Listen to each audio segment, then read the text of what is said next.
Can you imagine a time when even family wagons roared like muscle cars? Today, I'm going to show you 7 classic American wagons from the 1960s that didn't just carry luggage. They dominated the streets. Brutal 5.8 engines, speeds that exceeded 125 miles per hour, and bodies that hid true monsters under the hood. This isn't a video about ordinary cars. It's a journey deep into a golden era where power, classic design, and American irreverence blended in the most unexpected ways.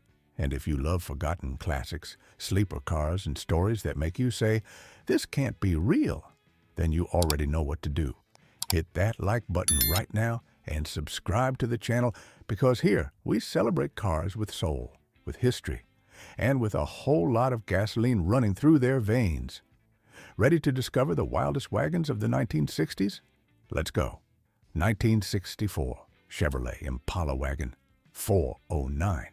Did you know that in 1964 you could take your entire family to church at 112 miles per hour? Seriously, no exaggeration. Few people remember it today, but there was a version of the Impala wagon that hid something truly wild under the hood, the legendary 409 engine. And yes, that same 409 the Beach Boys sang about, the one that made asphalt and hearts tremble alike. But wait, a wagon? A family car with the soul of a muscle car? Exactly. That's what makes this machine so special and worthy of being on our list of the fastest wagons of the 60s. Because while most wagons were built for everyday chores, the Impala Wagon 409 was a rebellious statement wrapped in chrome, heavy metal, and panoramic glass. The 409 cubic inch V8 engine, popularly known as the 409, delivered an impressive 425 horsepower when equipped with dual carburetors. For a car that weighed nearly 2 tons, that was pure dynamite. And it wasn't just fast in a straight line, it was brutal, unforgiving, and at the same time, elegant. You could tear down a strip like you were at a drag race, then park in front of the grocery store like any suburban dad. What makes this version even more fascinating is how rare it was. Most 409-powered Impalas were coupes or sporty sedans. Wagons, on the other hand, were usually built by special order. Very few dared to pair this kind of powertrain with such a family body style, and that makes it a true unicorn on wheels, a forgotten gem for many, but deeply revered by true lovers of classic American cars. Here's a fun fact not many know. In some unofficial tests at the time, this model was clocked doing the quarter mile in under 15 seconds. For a 1960s wagon, that was downright outrageous. Just imagine seeing an Impala wagon leaving behind sporty coupes in a street race. Gives you chills just thinking about it. But beyond the numbers, what this wagon represented was a very specific moment in American car history. A time when raw power was available to everyone. When it didn't matter if you were a father of 5 or a young rebel at heart, you could drive a car that roared like a lion and shined like a Hollywood star. Can you imagine seeing one of these on the streets today? It wouldn't just be a spectacle, it would be a miracle. 1965 Pontiac Catalina Safari Wagon. If you ever saw one of these on the road, chances are you didn't understand what was happening until it was too late. From a distance, it looked like just a massive wagon, almost intimidating in size. But beneath that mastodon-like body was a secret even the driver next to you couldn't imagine. A furious, impatient 421 high-output 5.8 ready to roar. The Pontiac Catalina is one of those beasts born from pure American obsession with horsepower. In the 60s, Pontiac had a clear mission: to be synonymous with performance. And it didn't matter whether it was a GTO, a Bonneville, or a wagon with room for 7 passengers and a trunk big enough for a full-blown move. Pontiac wanted everything that rolled off its assembly lines to accelerate like it was fleeing the law. The 421 HO wasn't just an upgrade, it was a manifesto. A 421 cubic inch displacement and a tuning setup designed to unleash 376 horsepower and an absurd amount of torque. In plain English, this wagon wasn't just fast, it had power from the moment you touched the pedal. It didn't make unnecessary noise, didn't need to show off. It just left you in the dust. But the most fascinating thing about this model wasn't the spec sheet. It was the contradiction it represented. How could something so big, so imposing, move with such agility? Picture this. You're on a rural highway in your lightweight sports car, and in the rearview mirror, you see a giant wagon approaching, then calmly passing you by. It was almost a spiritual experience. An interesting bit of history. In many car magazines of the era, the Safari 421HO was described as the perfect car for the man who wants everything all at once. Performance, space, comfort, and an aggressive attitude wrapped in a family suit. The Catalina Safari didn't ask for permission. It just showed you what it could do. And even though it was never as popular as the brand's more visual models, this wagon earned a quiet cult following. People who understood that true power doesn't need to shout, that a wagon could be just as dangerous on the track as any two-door muscle car. 1966 Oldsmobile Vista Cruiser. Some cars didn't just transport people. They carried dreams, style, and a quiet ambition. The Vista Cruiser, especially when equipped with the 400 high-output 5.8, was exactly that. A rolling statement that a wagon could be much more than a simple family utility. It was power, design, and personality, encapsulated in a long body, with a panoramic glass roof that looked like something out of a 1960s sci-fi film. Because the Vista Cruiser wasn't just any wagon, it was different from every angle. Its raised roof line with extra glass panels above the second row offered a unique visual experience, a nearly heavenly sense of space for passengers. But what truly made it special wasn't its elegance or forward-thinking design. It was what growled under the hood. The 400 cubic inch V8, in its high-output version, produced over 350 horsepower, turning this wagon into a legitimate threat on open highways. And even though it looked like a car made for grocery runs or school pickups, it could actually reach nearly 115 miles per hour without breaking a sweat. Quiet on the outside, savage on the inside. There's something unique in the Vista Cruiser's story. Oldsmobile marketed it as a vehicle for the modern family. But what ended up happening was that it attracted drivers who wanted more than just practicality. They wanted character, difference, and yes, power. It was one of the first cars to prove that a wagon could be both practical and exciting, and that made it a silent favorite among enthusiasts. 1967, Plymouth Belvedere. In an era when muscle cars dominated the headlines, wagons were left in the shadows. They were service vehicles, family tools, always in the background. But the Belvedere wagon shattered that mold with a roar that could be heard from miles away. Under its hood lay, or rather barely contained, the feared 440 Super Commando 7.2-liter 5.8, one of the most iconic engines of the decade. This monster delivered no less than 375 horsepower and torque so brutal that when you stepped on the gas, you could feel the asphalt respond with violence. It was a raw, physical, unfiltered sensation. Interestingly, Plymouth never marketed this version as a performance car. On the contrary, it was for those who knew exactly what they were asking for. A true gem for those in the know. And that's the point. Most of these units were ordered by drivers who wanted something discreet, but capable of leaving any Chevy, Ford, or even the occasional unsuspecting Corvette in the dust. That's why this version of the Belvedere wagon became a true sleeper. The kind of car that doesn't look like much but silently humiliates you in a straight line. Few people remember that the Belvedere was also the base for some of Plymouth's most aggressive models of that era, like the GTX. But this wagon, when fitted with the 440 under the hood, became something almost mythical.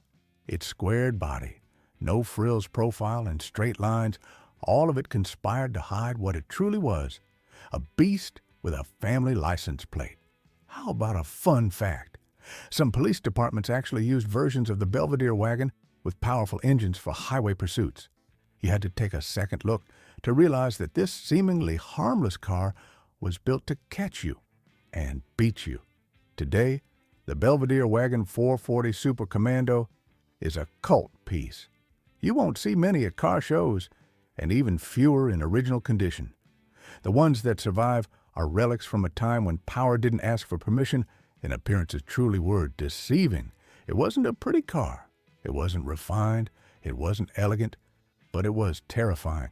And in the world of classics, that, trust me, is a compliment. 1968 Ford Country Squire. Some cars didn't need to shout to earn respect. All they had to do was start the engine. The Ford Country Squire, when equipped with the legendary 428 Cobra jet, was exactly that. A silent beast in a tuxedo. The kind of wagon you'd see parked in front of a church on Sunday, but capable of leaving a Mustang behind on the highway. Visually, it looked harmless. With its long, elegant body, fake wood paneling, and traditional lines, the Country Squire didn't scream aggression, but that was part of the plan, because underneath that family suit was one of the most feared engines of its generation, the same one Ford used in its factory drag cars, the Cobra jet. We're talking about a 428 cubic inch V8, officially rated at over 335 horsepower, though everyone knows the real number was dangerously close to 400. In a body this large, you'd think it didn't matter. But oh, it did. This wagon, when it wanted to, could reach nearly 125 miles per hour, and did so with a smoothness that felt unnatural. The Cobra jet was originally developed for racing, a direct response to the pressure from enthusiasts who wanted more power, more torque, more savagery under their right foot. Ford gave them that and more. What's interesting is that they allowed this engine to be installed across several platforms, including this wagon. And that gave birth to a pure sleeper. Who would order a Country Squire with that engine? People who knew exactly what they wanted. People who loved discretion, but also acceleration.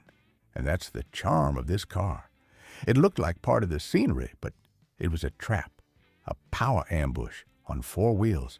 In fact, many muscle car drivers of the era were shocked to see this wagon match or beat their performance. And the best part, it didn't sacrifice luxury. The Country Squire's interior was comfortable, spacious, with cushioned seats, wood accents, chrome trim, everything a well-off American family could want. But that growl under the hood reminded everyone that this car had a double life. Dad wasn't just the provider, he was also the neighborhood's secret street racer. 1966 Dodge Coronet 440 wagon. Some cars weren't made for logic. They were built to leave a mark, to defy expectations, to break every rule with a sarcastic smile. And if there's one wagon that embodies that philosophy, it's the Dodge Coronet 440, equipped, yes, you heard that right, with a 426 Hemi engine. A dragster with a family car license plate. A rolling insanity. A gem that very few dared to order, but that did exist. And even today, feels like a hard-to-believe dream. Picture this for a second. You're at the gas station, filling up your proud V8-powered sedan, when a wagon pulls up next to you. Simple lines, clean, unassuming, looks like any other. But then you hear the sound as the key turns, and you feel the ground shake. This isn't just any V8, it's the HEMI, the same engine that dominated drag strips and NASCAR circuits. And here it is, crammed inside a body designed to take kids to school. This engine, with 426 cubic inches of displacement and hemispherical heads, officially produced 425 horsepower. But in reality, it easily reached 470 or more. It was an untamed beast. And in this wagon, which weighed over 2 tons, it could surpass 130 miles per hour with an almost absurd grace. Because that's the point. No one expected this car to do what it did. It was invisible until it decided to bare its fangs. The story of this version is nearly mythical. It wasn't mass-produced. To get a Coronet wagon with a 426 Hemi in 1966, you had to know the right people inside Dodge, place a special order, insist, justify, and of course, pay. It wasn't for just anyone. It was for the true fanatics, the ones obsessed with the idea of owning the most unexpectedly savage car in the neighborhood. And oh, did they succeed? This car wasn't just fast, it was brutal. It could go from 0 to 60 miles per hour in just over 5 seconds. Unthinkable for a wagon at the time. Even today, few modern family cars can match that level of performance. But the most delicious part of it all was the contradiction it embodied. A wagon with a race engine? Who does that? Dodge did. And that's why we remember it, with a mix of respect and awe. 1969, Chevrolet Chevelle 396 SS. Some cars need no introduction. Others need to be unearthed from history, dusted off, and shown to the world with the respect they earned through sheer power and boldness. The Chevelle 396 SS wagon belongs to that second category. A motorized unicorn that few ever saw, even fewer drove, and almost no one forgot once they heard it roar. Yes, it existed. Even though it wasn't officially listed as an option by Chevrolet, some dealerships, especially the bolder ones, offered a special order conversion that combined two seemingly opposite worlds: the spacious, discreet body of a wagon and the pounding heart of a Chevelle Supersport with a 396 cubic inch V8 engine. The result was simply mind-blowing. That engine, in its wildest version, produced up to 375 horsepower and could launch this 4,000-pound wagon to speeds over 125 miles per hour, and we're not talking about smooth or restrained acceleration. This machine growled, screeched, and then exploded forward like a stampede on pavement. It was everything a muscle car should be in the body of a family hauler, and that, of course, made it absolutely irresistible. The Chevelle was already an icon of the era, but this wagon version with the 396 under the hood became something of an urban legend. The few who saw them in action tell stories of quarter-mile victories, of stunned faces as a family wagon pulled ahead of Camaros, Mustangs, and Chargers, because, let's be honest, who expects a wagon to fly that low with such fury? And there was more. It wasn't just fast, it was beautiful. The late 60s Chevelle wagon had a low, aggressive silhouette, sharp lines, a dominant grille, and an attitude that said, "Don't underestimate me." Authentic or well-crafted SS versions featured emblems, reinforced suspensions, dual exhausts, and of course, that unmistakable rumble at ignition. Here's a little-known fact. Some enthusiasts consider this wagon the ultimate family muscle car, and in private auctions, a documented unit can easily reach six-figure prices, not just for its rarity, but for what it represents: an era when power wasn't up for negotiation, even if you had a big family and needed room for the dog. After seeing these true beasts in wagon form, tell me honestly, who ever said a family car couldn't be wild? These machines from the 1960s prove that classic design and brutal power could absolutely coexist. And they did it in a way that feels almost impossible today. And now, I want to hear from you. Which of these wagons was your favorite? Leave me your comment right now, because this channel isn't just for watching. It's for talking, remembering, and sharing stories from the days when cars were the real deal. Your comment might even appear in our next video, so don't hold back. And if you're hungry for more, click right now on our video about the most beautiful wagons of the 1950s. Because if today's were powerful, the ones from the 50s were true rolling works of art. Thanks for joining me on this ride filled with smoke, steel, and emotion. See you on the next curve of automotive history.